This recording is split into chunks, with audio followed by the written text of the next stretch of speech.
स्थिति का बोध गजेंद्र को हुआ, सबसे मन हटाया और भगवान की स्तुति में मन लगाया। बड़ी सुंदर स्तुति गजेंद्र ने की। भागवत के अष्टम स्कंद के तृतीय अध्याय में, संपूर्ण अध्याय में, और गजेंद्र के द्वारा की हुई स्तुति का नाम है गजेंद्र मोक्ष। बड़ा ही सुंदर ये स्तोत्र है। संकट काल में इसके पाठ से संकट से मुक्ति मिलती है। गजेंद्र ने बड़ी सुंदर स्तुति की, लेकिन नाम किसी देवता का लिया नहीं। ओम नमो भगवते तस्मै यत एतत् चिदात्मकम् पुरुषायादि बीजाय परेशाय धीमहि। आदि पुरुष भगवान का ध्यान किया। स्तुति बहुत सुंदर, नाम किसी का है नहीं। ब्रह्मादिक देवता विमानों में बैठकर इंतजार कर रहे हैं कि हमारा नाम लेकर बुलाए तो बिहाल चले जाए। एवं गजेंद्र मुपवर्णित निर्विशेषम ब्रह्मादयो विविध लिंग विदाभिमाना। ब्रह्मादिक देवता बैठे हैं कि नाम लेते ही नहीं है, कौन जाए बचाने। अब भगवान ने भी ये स्तुति सुनी। इतनी बढ़िया स्तुति, नाम किसी का लेता नहीं है, कौन इसको अपनी माने। तो देखो, जो संपदा होती है और जिस संपदा का कोई मालिक ना हो, किसी के अधिकार में वो संपत्ति ना हो, तो वो किसकी मानी जाती है? सरकार की। तो इस स्तुति में किसी का नाम नहीं है, तो सरकार ने इसको अपनी मान लिया। और बिना नाम सुने ही भगवान गरुड़ पर सवार हुए और गजेंद्र को बचाने के लिए प्रभु आए। आकाश में प्रभु जब दिखे तो भगवान की ऐश्वर्य शक्ति ने आकर के गजेंद्र को जगाया। गजेंद्र तो लगभग डूब गया था महाराज। अरे गजेंद्र, देख तो सही, आकाश में तुझे बचाने के लिए साक्षात प्रभु आए। नेत्र खोल करके देखा और वहीं सरोवर के एक कमल को उखाड़ा और कमलाकांत के चरणों में समर्पित कर दिया। अब जाकर के इसने भगवान का नाम लिया। सोंता सरस्वरुबलेन गृहीत आरतो दृष्ट्वा गर्तमति हरिं कौपात चक्रम उच्चेपसाम्बुजकरं गिरमा कृष्णान् नारायणाखिल गुरु भगवन नमस्ते। हे नारायण, हे अखिल गुरु, मेरी रक्षा करो। भगवान ने देखा ये तो डूब ही जा रहा है। शीघ्रता से गरुड़ पर से कूदे, सूंड पकड़ करके भगवान ग्राह सहित बाहर निकाल लाए और सुदर्शन चक्र छोड़ करके प्रभु ने ग्राह का उद्धार कर दिया। गजेंद्र को प्रभु ने संकट से उबारा। गजेंद्र ने भगवान से निवेदन किया, सरकार, मैंने तो अपने कल्याण के लिए आपको पुकारा था, तो आपने तो मुझसे पहले ग्राह का उद्धार कर दिया। भगवान कहते हैं ये इसमें कोई आश्चर्य होने की बात नहीं है, ये तो मेरा स्वभाव है। मैं भक्त का कल्याण पहले करता हूं। मेरे भक्त का तो कल्याण निश्चित है, वो तो होना है। लेकिन जिसने मेरे भक्त में श्रद्धा की है, जो मुझ में श्रद्धा करता है, वो मेरा भक्त है। लेकिन जिसने मेरे भक्त में श्रद्धा की है, उसको गुरु मान लिया है, उसको संत मान लिया है, उसको जो भी रूप माना है मान लिया है, तो मैं उसकी महिमा बढ़ाने के लिए उसके भक्त का पहले कल्याण करता हूं। यद्यपि वो मेरे भक्त का भक्त है, तो उसका कल्याण करने से मेरे भक्त की महिमा बढ़ जाएगी। इसलिए भगवान दासानुदास होने के कारण पहले ग्राह का उद्धार करते हैं।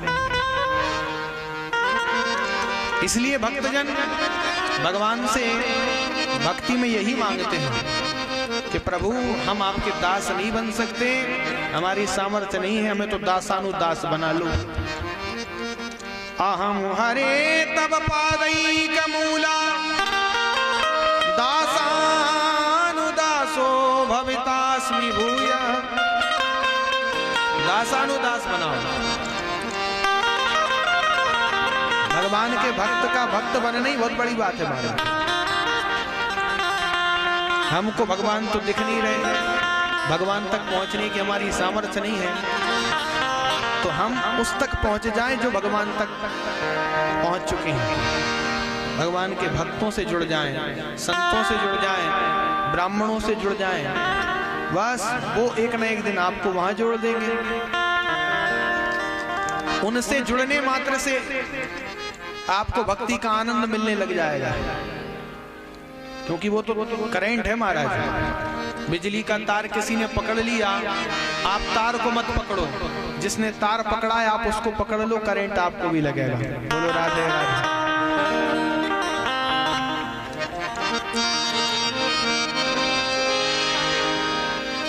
ये दोनों ही पूर्व जन्म के संतों के श्राप से श्रापित थे। ये जो ग्रह था ये हुहु नाम का गंधर्व था। गंधर्व योनि देव योनि में आती है। गंधर्वों के कई काम हैं, गाना बजाना, मनोरंजन करना। ये जो गंधर्व था ये देवताओं का मनोरंजन करता था, इसलिए इसका नाम हुहु, हा हा हुहु नाम के गंधर्व है। इसको तो आदत थी हास प्रयास करने की। एक बार मनोरंजन की दृष्टि से देवल महात्मा के साथ इसने उपहास कर दिया। वो बेचारे सरोवर में खड़े होकर के सूर्य अर्घ्य कर रहे थे और इसने नीचे जाकर के उनके पैर पकड़ लिए। महात्मा घबरा गए, बचाओ बचाओ, पता नहीं किसने हमको पकड़ लिया। सोई सामने प्रकट हो गया, हो महाराज जी घबरा गए। अच्छा तो तू था? हाँ हाँ हम थे। तुझे मगर बनने का ज्यादा शौक है, जा हम तुझे श्राप देते हैं, तू मगर ही बने जा। उसने कहा वाह महाराज इतनी सी बात और आपने मुझे मगर बनने का श्राप दे दिया, दया करो। संत बोले देख भैया मगर तो तुझे बनना पड़ेगा, लेकिन हम तुझे आशीर्वाद देते हैं, तू ऐसे ही पैर पकड़ते रहना, एक दिन पैर पकड़ने से ही तेरा कल्याण भी हो जाएगा। आज गजेंद्र का पैर पकड़ने से ग्रह का कल्याण हो गया। बड़ी सुंदर बात है महाराज, पकड़ना तो पड़ेगा, हम सबको भी पकड़ना पड़ेगा। क्या? चरण। किसका? किसी ब्राह्मण का, किसी सदगुरु का, किसी संत का। बिना पैर पकड़े तो कल्याण संभव ही नहीं। एक संत बड़ा सुंदर दोहा गाते थे, वो थोड़ा सा है विचित्र, सुनने में थोड़ा विचित्र लगेगा, लेकिन उसका अर्थ बहुत बढ़िया निकलता है। क्या कहते थे? पाप करें प्रभु जी मिले, पाप करें सुख होए, पाप करें मुक्ति मिले, तो भैया पाप करो सबको। पाप करने से कहीं भक्ति मुक्ति मिलती है? पाप करने से कहीं भगवान मिलते हैं? पापी को कभी शांति मिलती है? तो संत ने क्यों कह दिया? इसमें रहस्य है महाराज, इसके पढ़ने का एक तरीका है, अर्थ बदल जाएगा पूरा। पा माने है पैर, तो संत क्या कहते हैं? पा पकड़े, पा माने पैर, पकड़े माने पकड़ना। पकड़ना शब्द जो उसका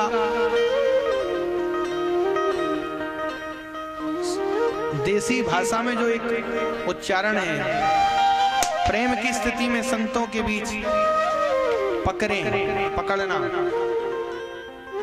पा पकड़े प्रभु जी मिले, किसी संत का गुरु का पैर पकड़ने से भगवान मिले। पा पकड़े सुख होए, पैर पकड़ने से ही सुख मिलेगा। पा पकड़े मुक्ति मिले, तो भैया पा पकड़ो सबको, पैर पकड़ने से ही कल्याण होगा। आज ग्रह का उद्धार हुआ। ये जो गजेंद्र था, इंद्रद्युम्न नाम का राजा था। अगस्त मुनि का इसने सत्कार नहीं किया, बैठा रहा निर्लज्ज। क्रोध में आकर के महात्मा ने श्राप दिया, यथा गजा स्तब्धमति, तू गज ही बने जा। कैसा निर्लज्ज होकर बैठा है। बाद में क्षमा याचना की तो महात्मा ने कहा, चिंता मत कर, हमारे आशीर्वाद से सब स्मरण बना रहेगा। आज महात्मा के उसी आशीर्वाद के परिणाम से इतनी सुंदर स्तुति भगवान की गजेंद्र ने की, और भगवान की कृपा से गजेंद्र का भी कल्याण हुआ। ये चौथे मनवंतर की दिव्य कथा है हमारा। ऐसे ही छठे मनवंतर में भगवान ने समुद्र मंथन करवाया।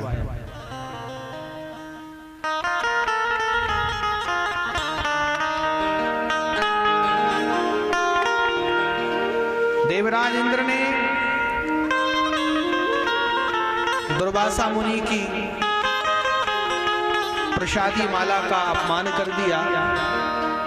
दुर्वासा मुनि को भगवान श्री बैकुंठनाथ ने अपने गले से उतार करके अपने ही हाथों से माला पहना दी।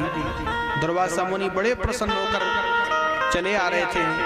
मार्ग में इंद्र मिले तो दुर्वासा मुनि ने अपने गले में से माला उतार करके इंद्र को पहना दी। इंद्र को बड़ा बुरा लगा, अरे हम देवराज इंद्र हैं, देवताओं के राजा हैं, और इन्होंने अपने गले की उतरी हुई माला हमको पहना दी। लेकिन कह कुछ सकते नहीं है, क्योंकि दुर्वासा मुनि बड़े ही खतरनाक महात्मा है। इंद्र ने पहन तो ली माला, लेकिन मन खराब हो गया। महात्मा ने माला की महिमा बताई, सुनो इंद्र, ये माला हमको साक्षात श्री नारायण ने अपने गले में से उतार करके अपने हाथों पहनाई थी, और हमने अपने हाथों से तुमको पहना दी। वाह, इस माला को पहले श्री नारायण ने भी पहन लिया, और नारायण की उतरी माला इन्होंने पहन ली, और सबकी उतरी माला हमको मिली। लेकिन क्या कहें, अभी हाल कुछ कह देंगे तो महात्मा श्राप दे देंगे। कहा कुछ नहीं, लेकिन मन एकदम बिगड़ गया। महात्मा माला की महिमा बताकर थोड़ी दूर निकले थे, और इंद्र ने अपने गले में से माला उतार कर अपने हाथी के सिर पर डाल दी। उधर महात्मा का मुड़कर देखना हुआ, क्योंकि मन तो उनका माला ही में अटका था। मन में विचार आया, चलो एक बार और माला देख ले। दूर से इंद्र माला पहनकर कैसा लग रहा है। महात्मा का देखना हुआ, और इधर उस हाथी का माला को पटक करके पैरों से कुचलना हुआ। ये दृश्य दुर्वासा मुनि ने देख लिया, भयंकर क्रोध आया। क्यों? क्योंकि ये भगवत प्रसादी है, और संतों के यहाँ भगवत प्रसादी का बड़ा महत्व होता है। मैंने इसको देवेंद्र समझ करके ये दिव्य वस्तु भेंट की, और इसने उसकी दिव्यता नहीं समझी। प्रभु प्रसादी का ऐसा अपमान कराया, इतना अभिमान से भरा है ये। तो जिस वस्तु का तुझे अभिमान है, मैं श्राप देता हूं, वो वस्तु तेरे पास नहीं रहेगी। श्री विहीन हो जाएगा तू, पद विहीन हो जाएगा। इंद्र को श्राप दे दिया। दैत्यों को पता लग गया, दैत्यों ने चढ़ाई कर दी, संग्राम छिड़ गया, देवता परास्त होकर भाग गए। सत्ता दैत्यों के हाथ में पहुंच गई, स्वर्ग पर अधिकार दैत्यों का हो गया। इंद्रादिक देवता भगवान की शरण में पहुंचे, सरकार भूल हो गई, महात्मा का अपमान कर दिया, श्राप मिल गया। भगवान बोले एक काम करो, पुनः अपना पद पाना चाहते हो तो दैत्यों से संधि कर लो, संधि, उनसे संधि करें, और हम करेंगे तो क्या वो कर लेंगे? वो तो किसी भी स्थिति में हमसे संधि करने वाले नहीं हैं। जन्म जन्मांतर के कट्टर बैरी हैं हम आपस में। भगवान बोले वो करें ना करें, तुम अपनी ओर से प्रस्ताव रखो, क्योंकि तुम्हें अपना काम निकालना, उन्हें तुमसे काम नहीं निकालना।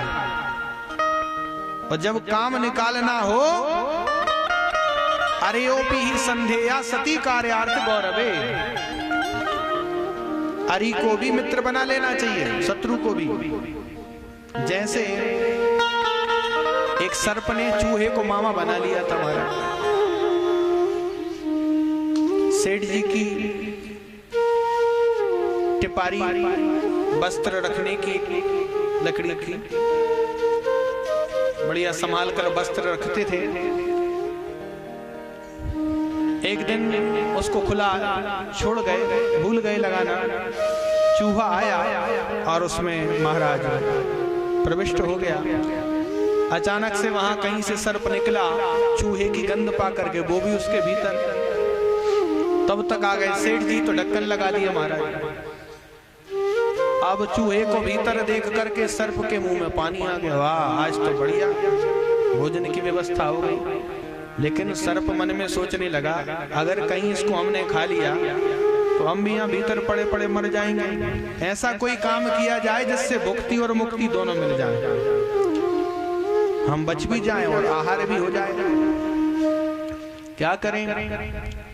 अब इधर चूहा एक किनारे खड़ा होकर के घबरा रहा है। धीरे से सर्प ने कहा, मामा जी राम राम, चूहे से। चूहा बोला, क्यों भैया, हम तेरे मामा कब बन गए? सर्प बोला, आपको कुछ पता नहीं है क्या? अरे हम लोगों ने एक सभा की है, सारे सर्पों ने मिलकर, और सभा में हमने प्रस्ताव रखा, आजकल हमारी जनसंख्या बहुत बढ़ रही है सर्पों की, और जब जनसंख्या बढ़ती है तो रहने की व्यवस्था भी तो हो, मकान भी तो हो। तो हमारे मकान तो आप ही बनाते हो, पहने पहने दांतों से धरती में बिल खोद देते हो, और हम जाकर के रहने लग जाते हैं। तो जब हम आपको ही खाकर समाप्त कर देंगे तो हमारे घर कौन बनाएगा? तो सभा में हमने ये प्रस्ताव रख दिया, आज से चूहों को खाना बंद, और हमने रिश्तेदारी कर ली है, सारे चूहों को अपना मामा बना लिया है। चूहा एकदम प्रसन्न हो गया, स्वस्थ हो गया। वाह भैया, बहुत बढ़िया समाचार सुनाया, मैं तो घबरा रहा था। अब सर्प कहता है, लेकिन मामा जी आज तो बड़े बुरे फंसे, यहां से बाहर कैसे निकलेंगे? चूहा कहता है, भांजे अभी तूने मामा का कमाल देखा कहां? चूहे ने महाराज पहने पहने दांतों से उस टिपारी में कर दिया मोटा सा छेद, और बोला, मामा भांजे पहले बाहर आप निकलो। सर्प बाहर निकल कर बैठ गया महाराज, ध्यान लगाकर। मामा जी आप भी निकला। चूहा मामा जैसे ही बाहर निकले और मौका पाकर के मुंह में रख लिया।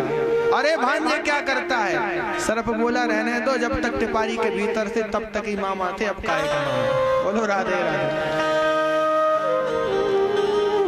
तो सर्प ने काम बनाया कि नहीं बनाया? परिस्थिति थोड़ी विपरीत थी, इसलिए सर्प को चूहे से राम राम करना पड़ी। तो भगवान यहाँ उदाहरण दे रहे हैं यही वाला, अहि मूसक वत। इसी ढंग से तुम अपना काम बनाओ। देवता बोले, हाँ हाँ महाराज हम समझ गए। जाकर के प्रस्ताव रखा, दैत्यों ने स्वीकार नहीं किया।